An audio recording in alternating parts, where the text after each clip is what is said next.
Back with Kate, here we go. Today we're talking about estate prepping, kind of. We're mainly going to talk about like who goes on title when you buy a house and why. So it's definitely a strategic decision as to who goes on title and when they go on title. I'll give you an example of something that happens a lot. And Kate and I have discussed this a lot, where somebody says, okay, like the mother is buying a house and mom says, I want to buy a house and in case I die, I want my daughter to have the house. So I'm going to put her on title. Daughter can be in her 20s. Daughter can be even in her late teens. And she's like, this is what I want. We unilaterally do not recommend doing that. Why? Because if you put your daughter on title, she has lost first-time home buyer benefits in perpetuity. Like she is never going to be a first-time home buyer. It's going to count against her, even though she's not on the loan. That is still something that is going to count against her as property that she owns that can be counted. If she decides to go apply and purchase her own home, she's on the title of another home, and that is technically her responsibility. So we definitely don't recommend that. That's where a will comes in, right, Kate? Right. So instead of doing that, instead of putting the person on the title, we recommend the preparation of a will. So everyone should have one. People sometimes ask us, should I get a trust instead? So they'll say, what's the difference between a will and a trust? Should I put my property in trust? Will I be able to avoid probate through the courts if I do that? Short answer is you don't need a trust unless you're talking about a significant amount of assets. There's a ceiling on how much you earn before you start to incur taxes and that sort of thing. So if you're trying to put your property into trust to avoid taxes, you should always talk to an attorney first, but generally most people are going to fall under that threshold. So there's no point in having a trust. Also, unless you put every piece of property into trust, you're still going through probate. So as long as there is property out there that's not held in trust, you have to deal with probate and then you have to deal with trust. So when it comes to preparation of a will, if you want your children to inherit your home, you list them as a beneficiary. And then upon your passing, your home is part of your estate.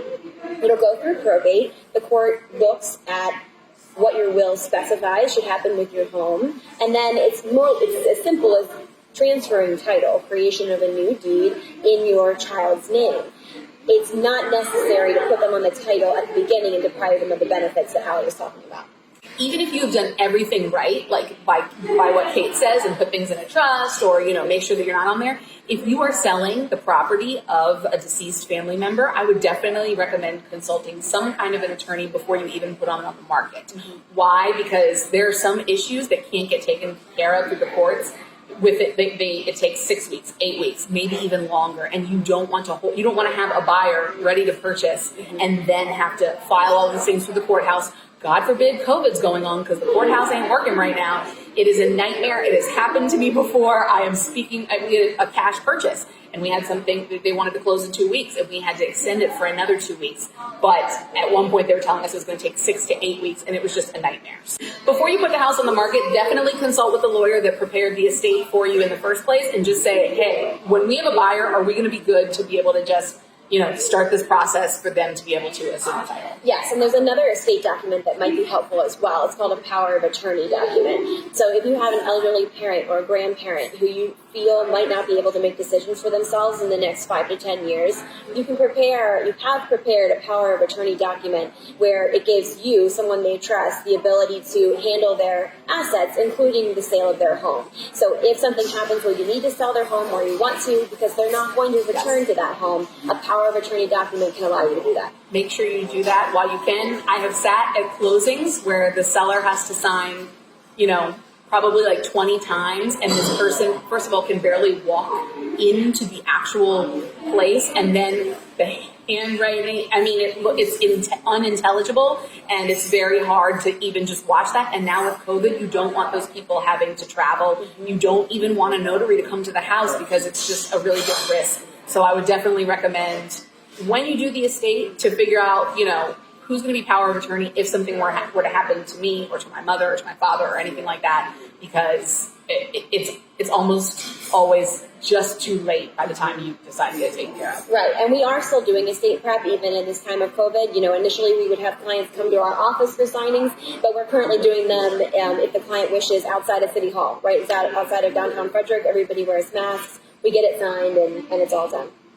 Another thing to take into account is your spouse or significant other and how you're going to hold title with them when you purchase a property. So let's say you are two unmarried people. Right now I have two unmarried clients and one of them already bought a house. The male already bought a house. The female is now going to buy a house and do it all herself because she is, a first-time home buyer and she is assuming all of the rights, all of the responsibilities, all of that, right? Mm-hmm. But if they were to put him on, she would lose all of those benefits. She would lose everything that is, that is actually helping her be able to purchase this house. Kate can explain a little bit more about tenancy and how you hold title and how that's important when you perhaps decide to uncouple. Look at you and tenancy. Tenancy, I know words. Hi. So if you buy a home with your spouse, you take the home in what's called tenants by the entirety. That's how you hold the home. So that means that if you pass away or your spouse passes away, title is automatically transferred to you, the remaining spouse, the remaining partner. That is important to remember because you're going to be purchasing the house and everything is going very well and fingers crossed it all turns out very well. If it doesn't, down the road, and you have to separate, you're thinking about divorce, you're going to want to consider who's on the title. So if both people are on the title, then you can't simply hand over ownership of the house to the other person without considering the fact that they may be entitled to a monetary award of some kind for any equity in the home or any kind of input that they may have given financially, whether they contributed to the mortgage or even if they just supported you. They were the stay-at-home parent while you went to go work. That they could potentially be awarded, a monetary award by the court for that effort. Yep. So another issue is there's a difference between who's on the title and who's on the mortgage. Yes. So a lot of times when people come through our doors and they're thinking about a divorce, we look at their assets. We also look at their liabilities. So their asset might be their home, but their liability is the mortgage. So it's important to consider who's on the mortgage. What's the difference between who's on the loan versus who's on the title, right?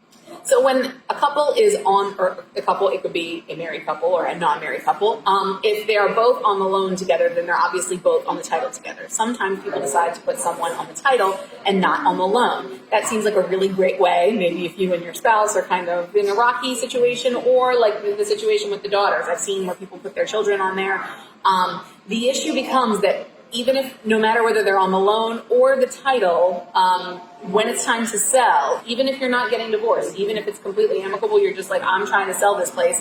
If the other person is on the title, they have to sign every single document. They have to sign the listing agreement. They have to sign the contract with the new buyers. Let's say the new buyers, halfway through, they have to get an addendum signed, we decided we were going to change the sales price or we were going to change this, this little part of the contract.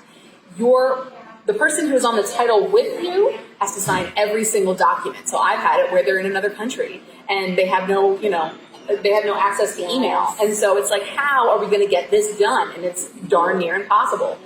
Similarly, if you are in the middle of a rocky divorce situation and this person is just going to stick it to you no matter what, you can't get them to sign shit. I mean, that's the bottom line. And so you really want to make sure that all of these things are taken care of before you sell them. If you think that you're going to be able to do this really, really quickly before anybody finds out, you are going to get in a whole world of trouble and it's going to be even worse. If you think things are kind of rocky with my spouse right now, so I'm going to try and sell this house before anybody figures out that it's not going to be good. They're going to find out very, very quickly. And if they don't find out quickly, they'll find out right before and it'll be way too late to do anything and you will be completely screwed. So will your spouse. I mean, your whole world is going to get blown up when it comes to the title and who owns it. And that is really, a lot of times in real estate, the lender gets a lot of attention, the realtor gets a lot of attention, the title attorney doesn't get a whole lot of attention until shit hits the fan, and then everybody's blowing up the title attorney all day long because the actual legal house can't be conveyed from one person's hands into another, and it's a shit show. That's right. And there is a public resource. It's referred to as Maryland Land Records. It's a website, so you can put in the address of the home that you're looking to buy or looking to sell, and you can see what's on there. Is it another mortgage? Is there a lien? It'll pop up, and sometimes you can get a copy of that just by clicking the link and ordering online, something like that. Next week, we are going to talk about everybody's favorite category. Certainly mine recently. Divorce. Yay! Wait. Shit happens. I hate